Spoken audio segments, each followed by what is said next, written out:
এক ছিল দুষ্টু রাজা। রানী আর টাকার প্রতি ছিল তার চরম আসক্তি। যে নারী একবার তার বিছানায় যেত, পরের দিন সে নারী নদীর স্রোতে ভাসমান লাশে পরিণত হতো। রাজা এক নারীকে দ্বিতীয়বার ছুঁতে পছন্দ করত না। সমাজে রাজার খ্যাতি ছিল উজ্জ্বল নক্ষত্রের মতো।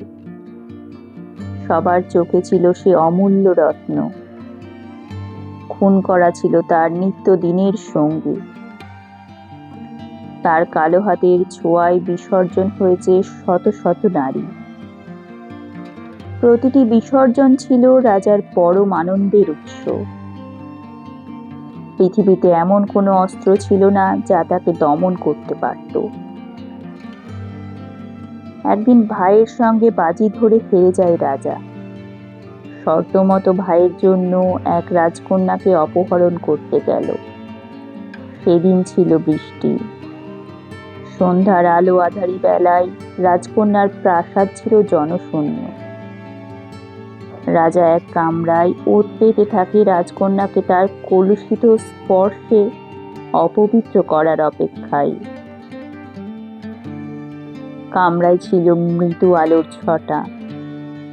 দীর্ঘ প্রতীক্ষার পর এলো সেই মুহূর্ত। রাজকন্যার পা পড়ে কামরায়।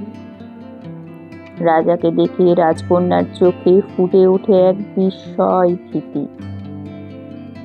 কাপা স্বরে প্রশ্ন করে, কে আপনি? খালি বাড়িতে কেন ঢুকেছেন? সেই কণ্ঠ কোনো কণ্ঠ ছিল না, ছিল ধনুকের ছোড়া তীর। রাজার বুক চিরে সেই তীর ঢুকে পড়ে।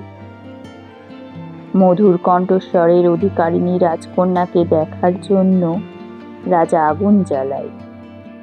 আলোর সোনালি আভায় রাজকন্যার অপার্থিব সৌন্দর্য দেখে রাজা বিমোহিত হয়ে পড়ে। স্তব্ধ হয়ে যায় পা। রাজকন্যা যেন এক গোলাপের বাগান, যার সৌরভ ছড়িয়ে পড়ে রাজার অন্ধকার অন্তরে। রাজার নেশার মুখস্থের মতো উচ্চারণ করে নিজের নাম। নাম শুনেও রাজকন্যার ভয় কমল না। পালিয়ে গেল অন্য কামরায়। রাজা কিছুতেই ভুলতে পারছিল না রাজকন্যার মুখের প্রতিচ্ছবি। তার চেনা পৃথিবী চুরমার হয়ে গেল।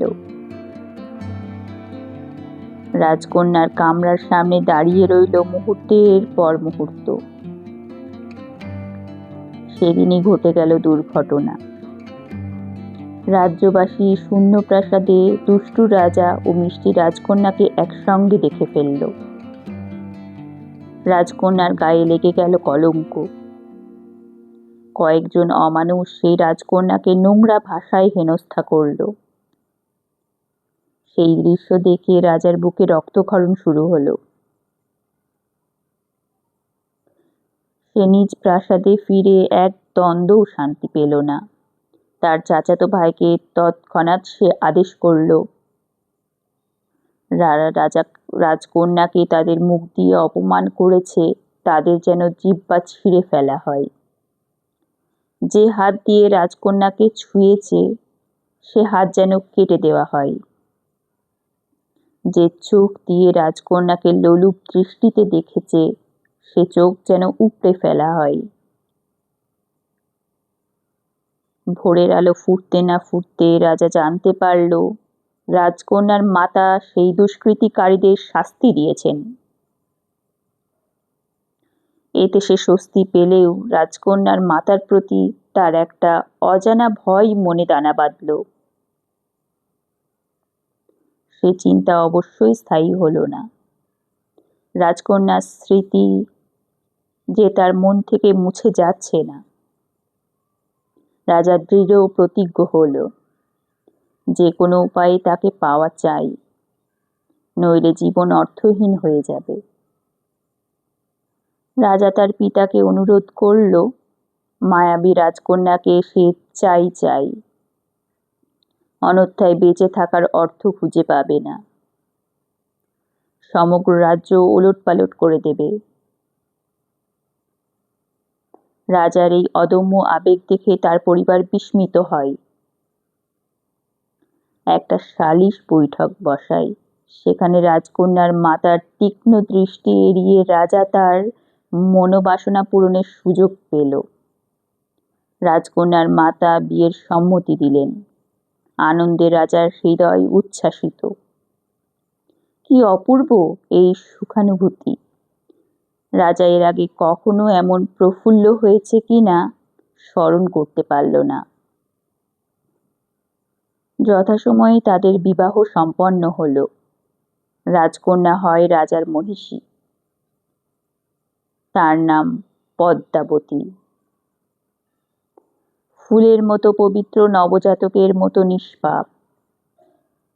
রাজা ভুলে গেল অন্য নারীর কথা, ভুলে গেল রাজকর্মের দায়িত্ব। তার সমস্ত মনোযোগ কেন্দ্রীভূত হল পদ্মাবতীতে।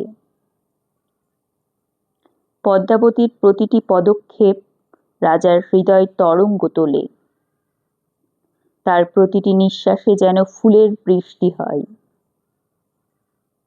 পদ্মাবতীর পায়ে স্পর্শ করে রাজার উচ্চস্বরে বলতে ইচ্ছে হয়, পদ্মাবতী আমার রানী। আমি কাটা বিছানা বাগানে শুয়ে থাকি, তুমি আমার বুকে হেঁটে বেড়াও।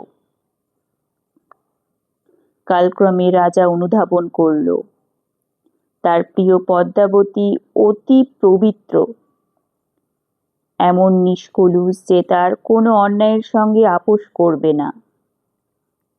এই নির্মল চরিত্র রাজাকে আরো গভীরভাবে আকর্ষণ করল।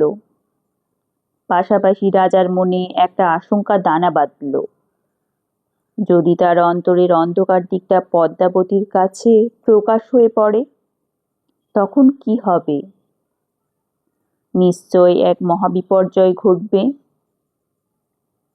সে ভাবল, বলপূর্বক পদ্মাবতীকে আটকে রাখা গেলেও তার নিঃশর্ত ভালোবাসা থেকে বঞ্চিত হতে হবে। এই বিরহ বেদনা সহ্য করার সামর্থ্য রাজার নেই। সে নিশ্চিত যে এতে তার প্রাণ যাবে। যে প্রেম স্বতঃস্ফূর্তভাবে তাকে মুগ্ধ করে তোলে, সে প্রেম জোর করে আদায় করা অসম্ভব। রাজা বুঝল, তার অতীতের পাপ গোপন রাখতে হলে মিথ্যার আশ্রয় নিতে হবে। ছলনার আবরণে নিজেকে ঢাকতে হবে। পদ্মাবতীর সহানুভূতি ও বিশ্বাস অর্জন করতে সে কাল্পনিক কাহিনী রচনা করল। সঙ্গে তার গোপন পাপাচারের স্থানে কঠোর নিরাপত্তা ব্যবস্থা গড়ে তুলল। রাজা মনে মনে দৃঢ় প্রতিজ্ঞ হল, প্রয়োজনে সে পৃথিবীর প্রতিটি মানুষকে নিঃশেষ করতে প্রস্তুত, কিন্তু তার অতীত পাপের জন্য পদ্মাবতীকে হারাতে রাজি নয়। যথাসম্ভব রাজা পদ্মাবতীকে নিয়ে এক নির্জন রাজপ্রাসাদে আশ্রয় নিল। সেখানে তারা দুজন ছাড়া আর কেউ ছিল না। প্রেম ও আদর সোহাগে তাদের সংসার মুখরিত হয়ে উঠল। রাজার সমস্ত মনোযোগ একমাত্র পদ্মাবতীতে। অন্য কোনো নারীর প্রতি তার আকর্ষণ রইল না। প্রতিটি মুহূর্তে এসে পদ্মাবতীকে নতুন করে অনুভব করতে লাগল। নারী আসক্তি চিরতরে তাকে ত্যাগ করল।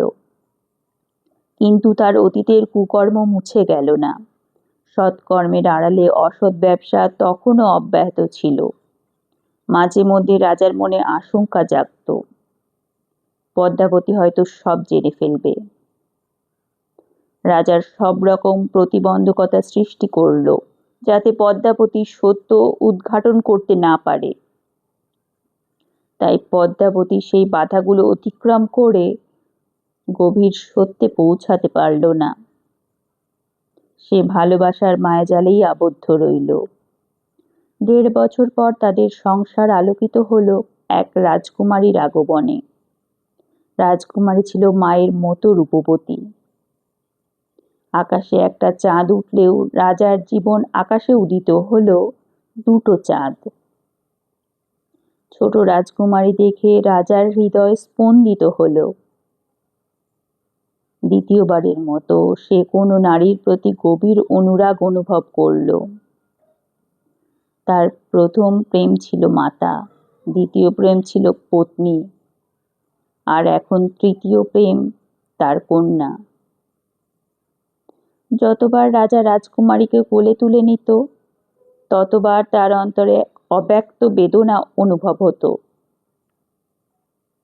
বারবার মনে হতো তার জীবন সংসার কি একটু সহজ স্বাভাবিক হতে পারত না। এই চিন্তা রাজার অবৈধ কার্যকলাপে বাধা সৃষ্টি করল। সেই ক্রমশ বেমুনা হয়ে উঠল। তার সহযোগীরা উদ্বিগ্ন হয়ে উঠল। কাজের প্রতি রাজার উদাসীনতা তাদের ক্ষুব্ধ করে তোলে। পুরনো ক্ষোভের বশবর্তী হয়ে তারা রাজার দুর্বলতাকে লক্ষ্য করে আঘাত হানে। সেই আঘাতে ছোট্ট রাজকুমারীর জীবন প্রদীপ নিভে গেল। রাজার হৃদয় থেকে একটা চাঁদ খসে পড়ল। পদ্মাবতী দুমড়ে মুচড়ে গেল। পদ্মাবতীর বেদনা সহ্য করার শক্তি রাজার ছিল না। সে দৃঢ় আলিঙ্গনে আগলে ধরে রাখল তার পদ্মাবতীকে। রাজা জানতে পারল, সম্রাটের নির্দেশে তার পিতা, চাচা ও চাচাতো ভাই তার কন্যার জীবন প্রদীপ নিভিয়ে দিয়েছে। ততক্ষণে রাজাও বুঝে গেল, যে জগতে সে প্রবেশ করেছে সেখানে তার শেষ পরিণতি হলো মৃত্যু। সে অনুধাবন করল, হত্যার আদেশদাতা বা সহায়ককারীদের ক্ষতি করলে তার ব্যবসা ধ্বংস হবে। যদিও সে ব্যবসার মূল স্তম্ভ, কিন্তু এই স্তম্ভকে ধরে রেখেছে সহায়করা। ব্যবসার পতন মানে পদ্মাবতীর সব জেনে যাওয়া এবং অন্য রাজাদের রোষানলে পড়া। যে রাজাদের সঙ্গে মিলে সে অপকর্ম করেছে তারা হিংস্র হয়ে উঠবে। তখন তাদের ক্রোধ থেকে পদ্মাবতীকে রক্ষা করা সম্ভব হবে না। একজনকে প্রতিরোধ করার সামর্থ্য রাজার নেই। উপরন্তু রয়েছে শাসকের আদালতের ভয়। তাই কন্যার হত্যাকারীদের নিজ হাতে শাস্তি দিতে পারলেও হত্যার নির্দেশদাতা কিংবা সহায়কদের শাস্তি দিতে পারল না। শুধু রাজার মৃত্যুই পারে তার কন্যার হত্যাকারীদের ধ্বংস করতে। রাজা তো নিজেকে বলি দিতে চায় না। সে পদ্মাবতীর সঙ্গে দীর্ঘ জীবন কাটাতে চায়। তাই রাজা তার কন্যার মৃত্যুর বেদনাকে চেপে রাখল। পিতা হিসাবে পরাজিত হলো, নিস্তেজ হয়ে পড়ল। ধিক্কার সেই রাজাকে, ধিক্কার সেই পিতাকে। পদ্মজা চিঠির উপর অশ্রুসিক্ত নয়নে হাত বুলাল। যখন সে প্রথম বাস্তবে রূপকথা পড়ছিল, চিঠিতে শুকনো রক্ত লেগেছিল। আমিরের শরীরে পাওয়া গিয়েছিল নানা ধরনের আঘাতের চিহ্ন, অগণিত কামড়ের দাগ, চাবুকের আঘাতের দাগ, ছুরির আঘাতের দাগ। শেষ দিনগুলোতে সে নিজেকে আঘাত করেছে, নিজেকে রক্তাক্ত করে একাকী আর্তনাদ করেছে পাতালপুরীতে। পদ্মজা চোখের জল মুছে দ্বিতীয় চিঠিটি পড়তে শুরু করল।